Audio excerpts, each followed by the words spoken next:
Let's talk about micromanagers. I don't know why I started off like that. Let's talk about you and me.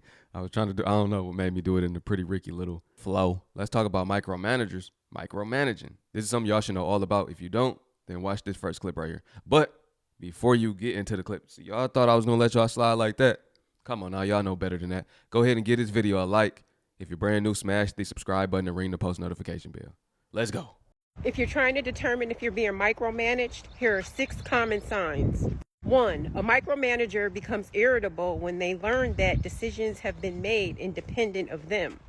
2, a micromanager will take on the role of a project manager, even though a project manager has already been assigned.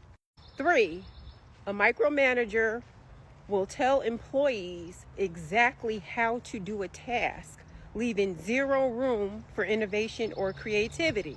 4, they closely monitor their employees' behaviors and activities. They need to know what they're doing all the time.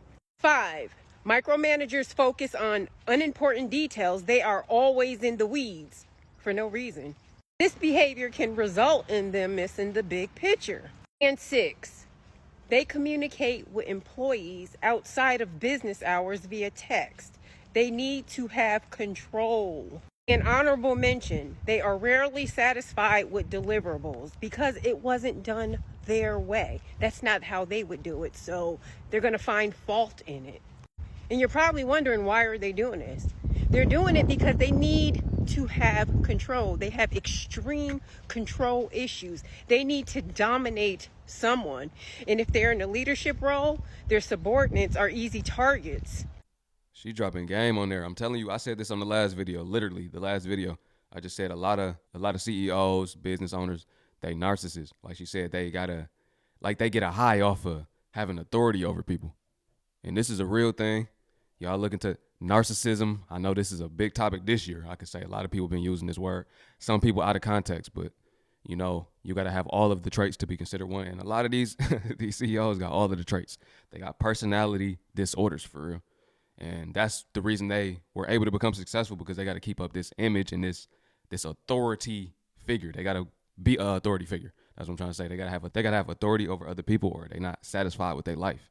It's crazy. A lot of these people are psychopaths and everything. For some of the people you look up to and everything. Some of the people we watch on a day-to-day basis. We would never know that, including Nick Cannon. I saw a couple days ago, he just got diagnosed with being, a narcissist, basically. He talking about he need help. The crazy part is, they say it's no help for them at all. They never gonna change. So I don't know. They say they could manage it, I guess. They could micromanage the narcissism, but that's about it. So you see why they naturally born micromanagers, low key. And I literally was about to render this video, and I'm like, let me explain this a little more in depth, because if y'all haven't noticed, I think from a high level. So sometimes you got to connect the dots. So that y'all probably like, why are you going in on bosses and CEOs? This is about micromanagers. Well, your boss, your CEO, the head of that company, he's the person that put that micromanager in charge. It was from that person that thought came. He had the thought that he needed micromanagement within his establishment. Connect the dots. Where did the term micromanagement come from?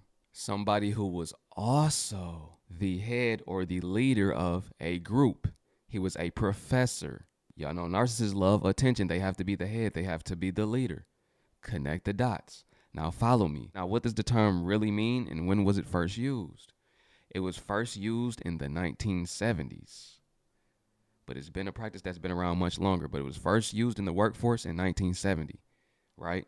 On a grand scheme of things. And Douglas McGregor was the one that brought this to fruition for the workforce, I should say. Through Theory X, managers believed that workers were lazy and unmotivated and needed constant supervision.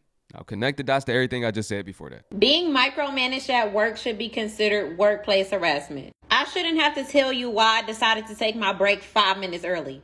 You shouldn't be in my business asking me the reason why I decided to use my PTO. That's not your business. Some leaders just go out of their way to make sure that they try to ruin your day or make your job more complicated than it ever should be. But that's okay though, because I'm a terrible employee and I'm going to make sure I get them a run for their money every single time. If you can't beat them, join them. Classic example. If you can't beat them, join them. That's the thing about me too. You're not gonna little boy me, for real. I get right with you on that same level, and we gonna match energy for real. Like I don't care, bro. That's the reason I can't really work for nobody else though. I got a problem with authority personally. I can't have nobody. I can't have no crazy narcissist dictating my life and my decisions. These people will literally have you work for 29 years and let you go right before so you don't get your 30 years. I've seen this before. You think this isn't intentional? These people don't do this on purpose time after time.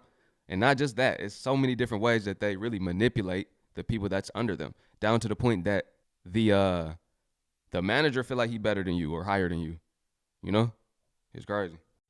Okay, let's talk about what are some signs that you are a micromanager or you've hired a micromanager, right? Sometimes you've brought somebody on a manager team and they turn out to be a little cuckoo, right? But okay, so here we go. The manager tends to focus or complain about their team's errors, right? They're always talking about what they did wrong, and they don't really focus on what they've accomplished, right?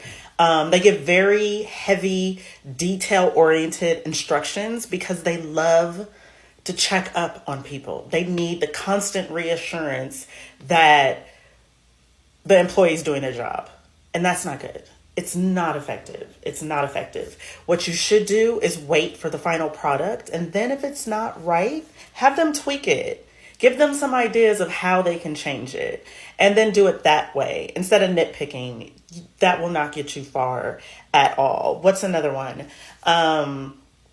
If your staff or employees come to you with new ideas, try to implement them. You know, staff like to work in a place where they feel that they are being heard, right? So work with your staff, implement their ideas. Don't always keep always keep the high level tasks. Don't always keep the high level tasks to yourself, right? Your job as a manager is to train your team to replace you, right? I don't want to be at this level. I'm headed to the next level. So you're going to have to do this work. Somebody's going to have to do it. So let me train you. That is a huge point that so many managers miss. I didn't learn that till later on in my career. And my boss said that to me.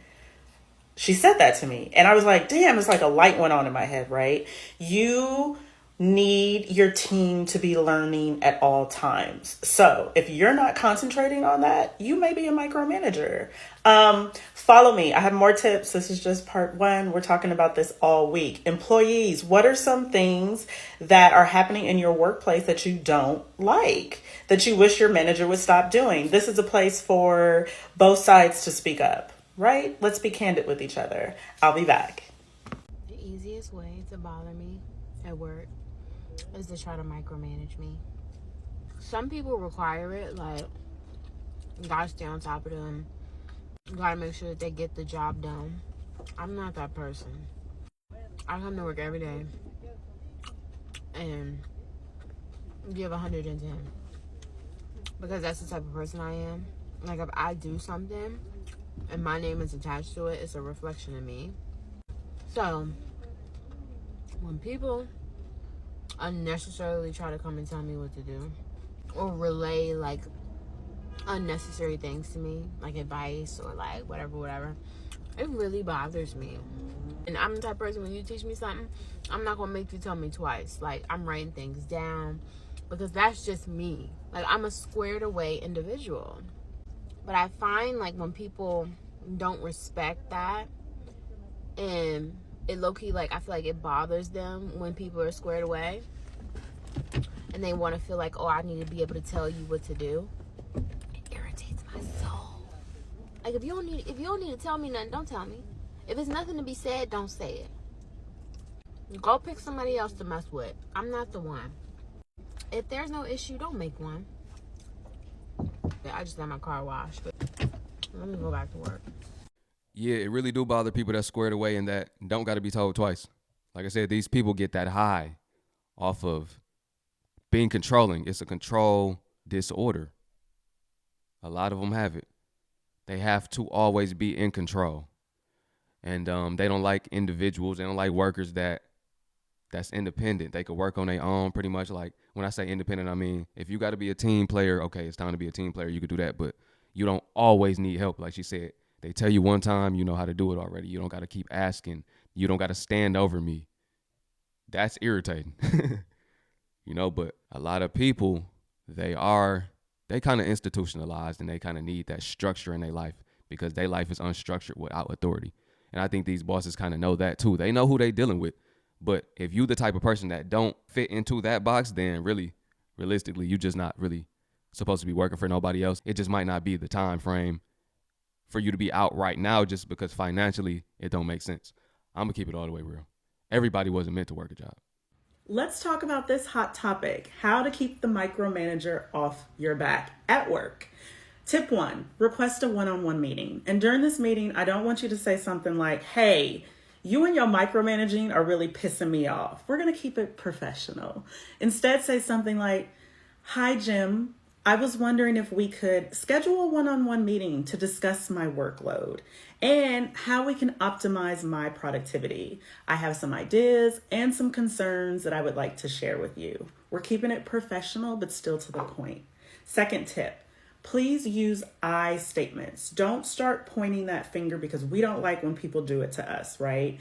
Don't say something like, you provided me with detailed instructions, so I don't understand why you need to breathe down my back, asking me if I get it or if I have an update every 5 minutes. I have been so pressured to say something like this before because micromanagers are irritating, but we're going to keep it professional. Instead, say something like, I've observed that when I'm provided with extremely detailed instructions for each step of a task, and you constantly check in for updates, it can unintentionally undermine my confidence and, as a result, impede my work pace. I do appreciate that some individuals may prefer such thorough guidance, but in my case, I believe that having greater autonomy would enable me to complete tasks more efficiently and effectively. So these are just a couple of examples. I hope these helped. Stay tuned for part 2. If these did help you, please let me know in the comment. Don't forget to like and share this post. It helps and encourages me to post more like this. And then I'll be back with part 2 with more examples. And I'm also going to provide tips for managers on how to stop micromanaging. Some of y'all don't even know that you're doing it. So I'm going to help you out. I'll be back. Hi, Brianna. Thanks for coming on this meeting. How are you feeling today? And I'm just trying to keep up with these back-to-back calls. Well, that's what I wanted to talk about. I've been reviewing your call metrics, and you're a bit too fast and proficient. Isn't that a good thing, though? It can be, but you're setting unrealistic expectations for the rest of the team. Plus, your quick solutions leave customers confused because they're not used to getting help so quickly. I'm too good at my job, and that's bad. It's not bad. It's just something we maybe need to adjust. Maybe aim for mediocre excellence, slow it down, and fluff your responses. Customers love that. They love that. So what I'm going to do now is I am going to send you another acknowledgement form indicating that you will slow it down going forward and you'll be a little bit better on those calls. I can't do this anymore. I'm Excuse me? effective immediately today. Brianna, we need you. Finding someone who aims for mediocre excellence because that's Right, this is a coaching opportunity. Let's just circle back. I appreciated the time here, but I am done. I've had it up to here with the micromanaging and just nitpicking, and I feel like I'm never enough for this company, so I'm going to a company that actually will see my worth. Now, hold on, sweetie. What are you... Either you're not working hard enough or you're working too hard. I told you it's never no satisfying them people, man. It's never no satisfying them. They never happy. That's not a personal thing, but that's not a you thing. That's a them thing. They got a problem within themselves, and they trying to reflect it onto you. That's really what it is. I'm telling you so. Y'all don't take nothing these micromanagers, these CEOs, these managers, these... You don't take nothing. You don't take nothing from them more than what you have to. You gotta stay in line because you need it at that time. You need the money, but don't let them walk all over you. And sometimes these people like to test you too to see if you gonna get back with them. Like they want to see what you gonna allow. Like that's the way these people think. Listen, if you've been in a predicament where pretty much it's been a micromanager micromanaging you, let me know how that made you feel. Or if you are a micromanager, hey, I don't care how you feel. I ain't gonna be disrespectful, but this video might have Y'all probably don't like this one if you're a micromanager. But hey, drop a comment below. Let me know what y'all think about this video, man. I appreciate the family tapping in. I know y'all been watching like crazy, man. I appreciate y'all for the support. And we on a marathon today. We gonna keep these videos dropping. I got y'all. Y'all said y'all want me back. I'm back.